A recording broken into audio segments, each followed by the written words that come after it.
Mary Musgrove, Chapter 1. Her childhood.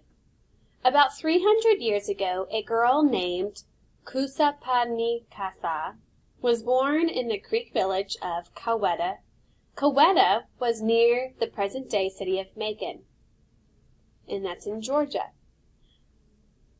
Kusapanikasa, her mother was Creek, and some people in her family were important Creek leaders. Here below you see a picture of where she grew up, the area near where she grew up in Macon, Georgia, with her family. We see right here there's a map, and we've been talking about text features and reading. This is a map, and here is the key or legend.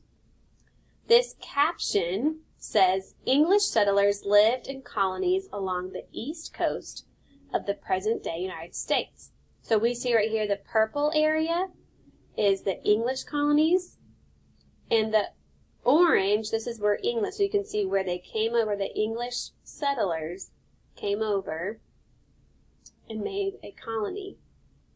All right, so in the 1670s, about 30 years before Kusanakapasika was born, people from England started a colony in present-day South Carolina, which is about right here. Many of these settlers traded with the Creek in the area. Kusapakanisa's father was English. He's an English trader named Edward Griffin. He lived in what is now South Carolina. So her father was from Europe and came over to South Carolina.